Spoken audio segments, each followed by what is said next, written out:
Assalamualaikum warahmatullahi wabarakatuh. Halo guys, perkenalkan nama saya Delia Aprilianti dari kelas 12 IPA 1. Saya di sini akan membahas materi sejarah bab 3, yaitu tentang sistem dan struktur dinamika politik di masa demokrasi terpimpin. Di bab yang ketiga ini, kita akan melihat bagaimana dinamika politik di masa demokrasi terpimpin. Setelah masa demokrasi liberal atau parlementer, Indonesia masuk ke era demokrasi terpimpin pada rentang tahun 1959 sampai dengan 1965. Simak videonya ya guys. Adapun yang dimaksud dengan demokrasi terpimpin ini, yaitu adalah sebuah sistem demokrasi yang seluruh keputusan serta pemikiran berpusat pada pemimpin negara. Kala itu dipimpin oleh Presiden Soekarno. Nah, di era ini jalannya pemerintahan di bawah satu komando. Era demokrasi terpimpin ini dijalankan dari rentang tahun 1959 sampai dengan 1965. Nah, di bab ketiga ini, pembahasan yang pertama adalah dinamika politik. Untuk pembahasan dinamika politik itu, ada beberapa poin yang akan kita bicarakan. Yang pertama adalah bagaimana demokrasi terpimpin ini berawal.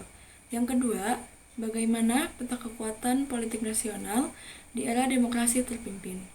Selanjutnya adalah bagaimana upaya Indonesia di dalam membebaskan Irian Barat melalui Trikora atau juga yang disebut Trikomando Rakyat. Juga ada peristiwa konfrontasi antara Indonesia dengan Malaysia. Serta yang terakhir adalah bagaimana sikap bangsa Indonesia di dalam menghadapi dinamika politik luar negeri. Oke, kita masuk ke poin bahasan yang pertama. Tentang proses awal adanya demokrasi terpimpin.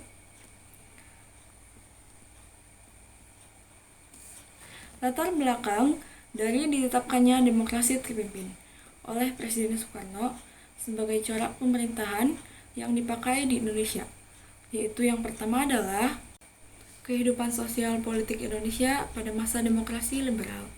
Pada tahun 1950 sampai dengan 1959 belum pernah mencapai kestabilan secara nasional.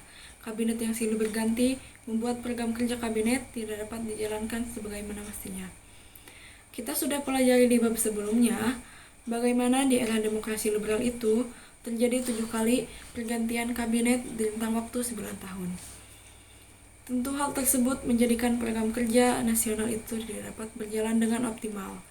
Belum sempat program kerja dituntaskan, berganti Perdana Menterinya. Perdana Menteri yang baru menetapkan program kerja yang baru, belum sempat berjalan dengan optimal, berganti lagi Perdana Menteri yang baru lagi. Nah, itu akhirnya program kerja kabinet tidak dapat dijalankan sebagaimana mestinya. Belum lagi adanya gejolak pemberontakan PNRI dan Permesta. Itu juga memberikan pengaruh terhadap kehidupan politik di Indonesia. Hingga akhirnya bangsa Indonesia tidak dapat merasakan kestabilan di dalam kehidupan politik kita di masa itu. Latar belakang lainnya adalah partai-partai politik saling bersaing dan saling menjatuhkan. Mereka lebih mementingkan kepentingan kelompok masing-masing. Di era demokrasi liberal itu, banyak partai politik diizinkan berpartisipasi. Bahkan di pemilu tahun 1955 saja ada 100 partai politik dan organisasi yang mengikuti pemilihan umum. Siapapun boleh membuat partai politik dan berpartisipasi dalam kehidupan politik kita. Tetapi efek negatifnya adalah partai-partai politik tadi saling bersaing, saling menjatuhkan. Terjadi persaingan politik yang tidak sehat, yang di luar kabinet selalu mengkritik kebijakan kabinet, sehingga akhirnya terjadi banyak pergantian kabinet. Latar belakang terakhir adalah Dewan Konstituante yang dibentuk melalui pemilihan umum 1955. Tidak berhasil menyelesaikan tugasnya, menyusun undang-undang baru bagi Republik Indonesia. Padahal Presiden Soekarno sangat berharap kepada Dewan Konstituante ini agar dapat menghasilkan konstitusi yang baru dan sesuai dengan kepribadian bangsa Indonesia. Karena tidak berhasil, akhirnya ya dikembalikan saja Undang-Undang Dasar sementara atau Undang-Undang Dasar 1950. Diganti lagi ke Undang-Undang Dasar 1945 sebagai konstitusi RI.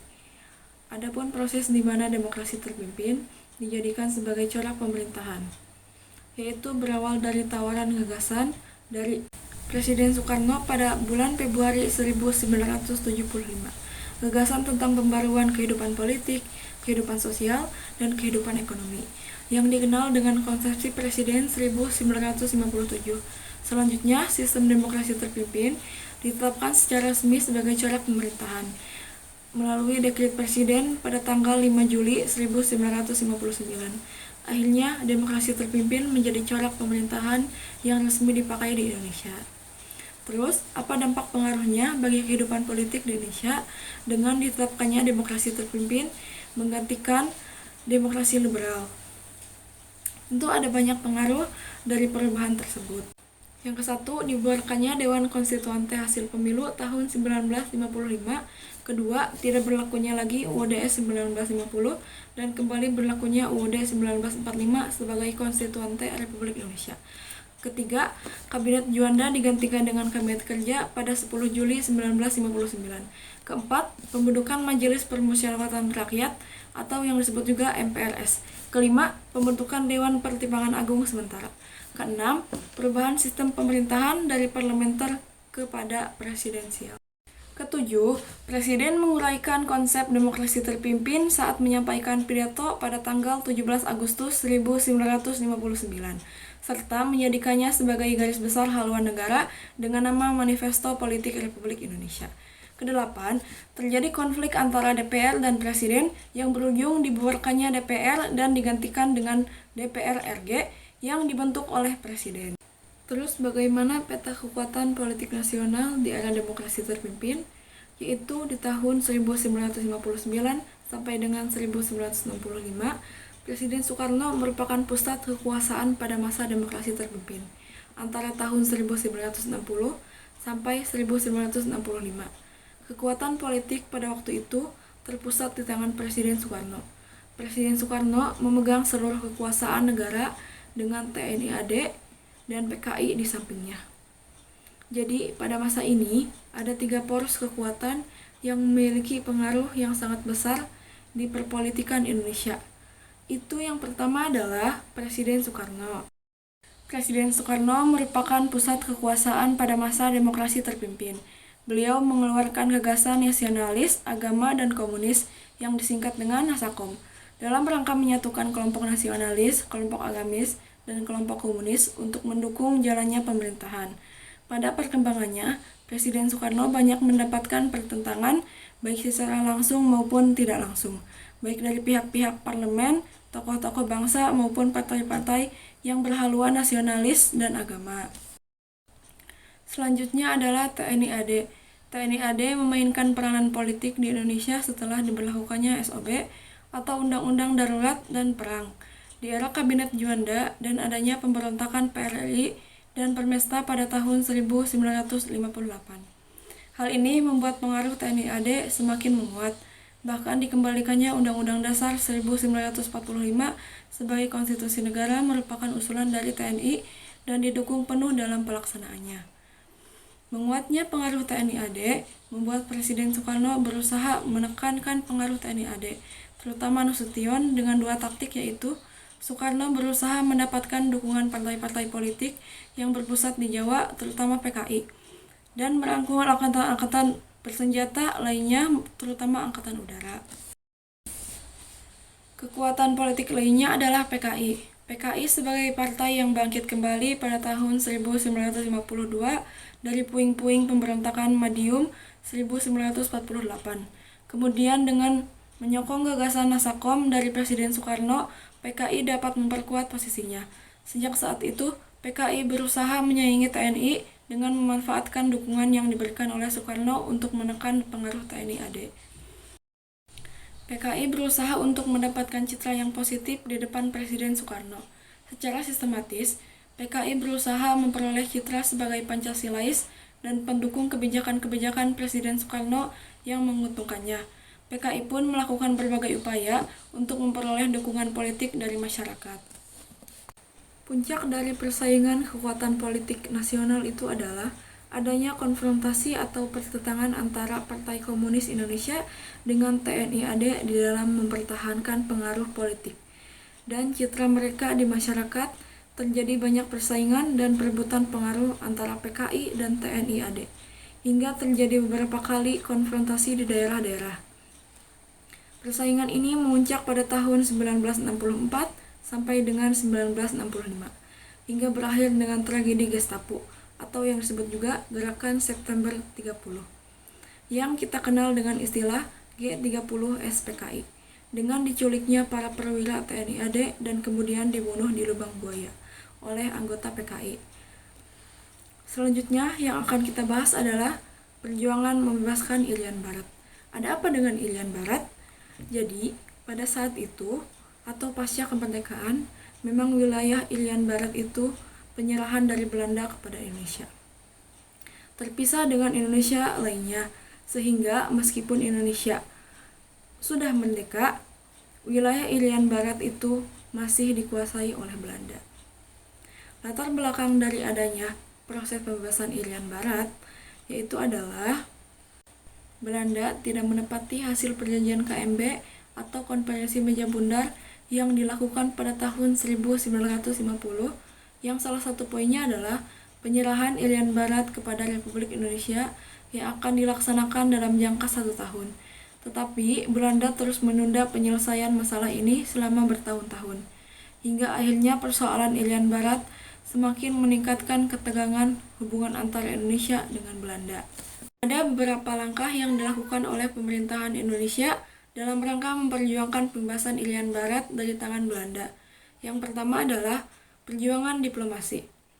Indonesia berhasil meraih dukungan dari negara peserta Konferensi Kolombo pada tahun 1954 dan kontra Konferensi Asia Afrika pada tahun 1955. Indonesia juga mengangkat masalah Irian Barat dalam sidang umum PBB hingga tahun 1960, tetapi mengalami kegagalan. Jadi Indonesia memperjuangkan Irian Barat melalui diplomasi dengan negara-negara lain agar negara-negara lain itu memberikan dukungan, minimal dukungan moral pada bangsa Indonesia untuk terus memperjuangkan kebebasan Irian Barat dan masuknya Irian Barat ke dalam wilayah Republik Indonesia. Selain itu, juga ada konfrontasi politik atau ketegangan politik antara Indonesia dengan Belanda. Karena dari pihak Belanda selalu menunda-nunda upaya penyelesaian masalah Irian Barat, padahal di keputusan bersama Konferensi Meja Bundar pada tahun 1950 itu sudah disepakati bahwa dalam jangka 1 tahun penyelesaian akan dilaksanakan dan Irian Barat akan diserahkan kepada Republik Indonesia. Akhirnya, pada tahun 1956, Indonesia membatalkan dan tidak mengakui lagi hasil dari Konferensi Meja Bundar tersebut. Serta, pada tahun 1960, pemerintahan Indonesia memutuskan hubungan diplomatik dengan Belanda. Selanjutnya, juga ada konfrontasi ekonomi. Indonesia membatalkan utang-utang kepada Belanda senilai 3.661 juta gulden. Perlu diketahui, ketika Indonesia sebagai negara merdeka dan Belanda akhirnya mengakui Indonesia sebagai negara merdeka, ada syaratnya, yaitu Indonesia harus membayar sejumlah hutang yang sangat besar kepada Belanda. Salah satu upaya Indonesia dalam memperjuangkan membebaskan Irian Barat karena Belanda selalu terus menunda-nunda penyelesaian masalah ini, akhirnya Indonesia membatalkan utang-utang tersebut. Selain itu, Indonesia juga menasionalisasi atau mengambil alih maskapai penerbangan Belanda, KLM dan perusahaan pelayaran milik Belanda yang bernama NHM pada tahun 1958. Selain melalui diplomasi konfrontasi politik dan ekonomi, Indonesia juga melakukan konfrontasi militer. Pada tanggal 19 Desember 1961, Presiden Soekarno mengumumkan Trikora atau Trikomando Rakyat yang isinya adalah 1. Gagalkan pembentukan negara Papua. 2. Kibarkan bendera merah putih di Irian Barat. 3. Bersiap untuk mobilisasi umum untuk mempertahankan kemerdekaan dan kesatuan tanah air dan bangsa. Pada tahun 1962, pemerintah Indonesia membentuk Komando Mandala, Pembebasan Irian Barat, dan pasukan TNI dikerahkan melalui operasi-operasi militer di wilayah Irian Barat. Ini bukti bahwa pemerintah Indonesia memang sangat serius untuk membebaskan Irian Barat dari kekuasaan Belanda. Adapun proses integrasi Irian Barat ke Indonesia yaitu dengan meningkatkannya ketegangan antara Indonesia dan Belanda karena persoalan Irian Barat akhirnya menarik perhatian PBB. Sehingga pada bulan Maret sampai Agustus 1962, PBB mengajak pihak Indonesia Belanda berunding di New York, Amerika Serikat. Dalam perundingan New York, Belanda setuju untuk menyerahkan wilayah Irian Barat kepada United Nations Temporary Executive Authority atau UNT pada tanggal 1 Oktober tahun 1962. UNT ini adalah lembaga PBB yang menangani penyelesaian sengketa Irian Barat antara Indonesia dan Belanda. Kemudian, pada 1 Mei 1963, UNTA menyerahkan Irian Barat kepada pemerintah Republik Indonesia dengan syarat bahwa pemerintah Republik Indonesia wajib menyelenggarakan penentuan pendapat rakyat atau PPRA. Ini semacam pemilu atau referendum di mana kemudian rakyat Irian Barat memilih antara mendirikan negara sendiri atau masuk dan bergabung menjadi bagian negara Kesatuan Republik Indonesia. PPRA akhirnya dilaksanakan pada tanggal 14 Juli sampai dengan 4 Agustus di tahun 1969 dengan hasil PPRA memutuskan bahwa Irian Barat menjadi bagian dari Republik Indonesia. Itu adalah proses dari mulai usaha untuk membebaskan Irian Barat hingga proses bergabungnya Irian Barat menjadi bagian dari Republik Indonesia, serta lepasnya pengaruh dan wewenang Belanda di wilayah Irian Barat. Peristiwa selanjutnya adalah konfrontasi antara Indonesia dengan Malaysia. Ketegangan hubungan antara Indonesia dengan Malaysia itu berawal dari munculnya keinginan Tengku Abdul Rahman dari Persekutuan Tanah Melayu dan Lee Kuan Yew dari Republik Singapura untuk menyatukan kedua negara tersebut menjadi Federasi Malaysia. Memang negara-negara yang termasuk dalam Persekutuan Melayu seperti Singapura, Borneo Utara, Sarawak, dan Sabah, mereka adalah bekas dari jajahan Inggris, sehingga kesamaan itulah yang melatar belakangi keinginan untuk membentuk negara-negara yang satu. Kemudian usaha-usaha untuk menyatukan beberapa wilayah ini menjadi negara Federasi Malaysia itu ditentang oleh dua negara yaitu Filipina dan Indonesia. Filipina menentang karena memiliki keinginan atas wilayah Sabah di Kalimantan Utara. Filipina menganggap bahwa wilayah Sabah secara historis adalah milik Sultan Sulu yang berada di wilayah otoritas negara Filipina, dan sampai saat ini memang wilayah Sabah masih menjadi rebutan antara Filipina dengan Malaysia. Adapun pemerintah Indonesia menentang itu karena menurut Presiden Soekarno, pembentukan Federasi Malaysia adalah proyek neokolonialisme Inggris yang membahayakan revolusi Indonesia secara khusus dan membahayakan negara NEVO pada umumnya. Negara NEVO adalah negara-negara yang baru berkembang dan anti terhadap kolonialisme, yang mana kebanyakannya adalah negara-negara yang tergabung dalam Konferensi Asia Afrika. Untuk meredakan ketegangan di antara tiga negara tersebut, kemudian diadakan Konferensi Mapielindo, Malaysia, Filipina, dan Indonesia di Filipina pada tanggal 31 Juli sampai 5 Agustus 1963. Mengenai pembentukan Federasi Malaysia, ketiga kepala pemerintahan setuju untuk meminta Sekjen PBB untuk membentuk tim penyelidik untuk mengetahui keinginan rakyat di daerah-daerah yang dimasukkan ke dalam Federasi Malaysia. Menindaklanjuti permohonan ketiga pimpinan pemerintah tersebut, Sekretaris Jenderal PBB membentuk tim penyelidik yang dipimpin oleh Lawrence Michel Moore. Tim tersebut memulai tugasnya di Malaysia pada tanggal 14 September 1963. Namun sebelum misi PBB menyelesaikan tugasnya dan melaporkan hasil kerjanya, Federasi Malaysia diproklamasikan pada tanggal 16 September 1963. Oleh karena itu, pemerintah Republik Indonesia menganggap proklamasi tersebut sebagai pelecehan atas martabat PBB. dan pelanggaran konferensi bersama di Manila. Hal tersebut membuat rusaknya hubungan diplomasi dan hubungan ekonomi antara Indonesia dan Malaysia. Tetapi persoalan terhadap terbentuknya negara Federasi Malaysia ini tidak juga selesai. Pada tanggal 3 Mei 1964, Presiden Soekarno mengucapkan Dui Komando Rakyat, atau yang disebut juga Dui Kora, yang menandai konfrontasi Indonesia dan Malaysia secara total. Untuk menjalankan konfrontasi Dui Kora, Presiden Soekarno membentuk komando siaga dengan Marsikal Madya Umar Dhani sebagai panglimanya. Adapun isi Dui Kora adalah 1. Pertinggi ketahanan Revolusi Indonesia, 2. Bantu perjuangan revolusioner rakyat Malaya, Singapura, Sarawak, dan Sabah untuk menghancurkan Federasi Malaysia. Setelah adanya Dui Kora ini, konfrontasi atau ketegangan Indonesia dengan Malaysia itu semakin terbuka dan totalitas.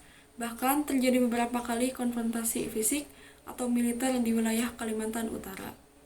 Tetapi Federasi Malaysia tetap dibentuk dan tanggal terbentuknya adalah 16 September tahun 1963.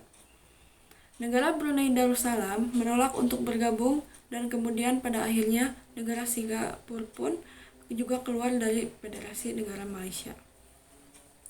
Peristiwa selanjutnya adalah yang perlu kita ketahui, keluarnya Indonesia dari anggota Persatuan Bangsa-Bangsa atau PBB. Karena ini juga masih terkait dengan ketegangan hubungan antara Indonesia dengan Malaysia. Latar belakang dari keluarnya Indonesia dari anggota Persatuan Bangsa-Bangsa atau PBB adalah ketika PBB menerima Malaysia sebagai anggota tidak tetap Dewan Keamanan PBB. Indonesia protes karena memang pada saat itu terjadi ketegangan hubungan antara Indonesia dengan Malaysia. Juga, sikap PBB tidak mau merombak struktur organisasi PBB. Hal tersebut memuncak ketika pada tanggal 7 Januari 1965, Indonesia secara resmi menyatakan keluar dari Perserikatan Bangsa-Bangsa atau PBB melalui pidato yang disampaikan oleh Presiden Soekarno di hadapan sidang anggota PBB. Dampaknya apa? Yaitu Indonesia kehilangan media untuk memperjuangkan kepentingan Indonesia di dunia internasional, yang akhirnya berdampak kepada kerugian bagi Indonesia juga. Itu tadi 3 peristiwa yang terjadi pada era demokrasi terpimpin, yaitu rentang tahun 1959 sampai dengan 1965. Demikian penjelasan materi sejarah tentang demokrasi terpimpin. Semoga bermanfaat dan kalian dapat memahaminya dengan baik. Kurang lebihnya mohon maaf. Wassalamualaikum warahmatullahi wabarakatuh. Jangan lupa like, komen, dan share ya. Dan subscribe channel ini.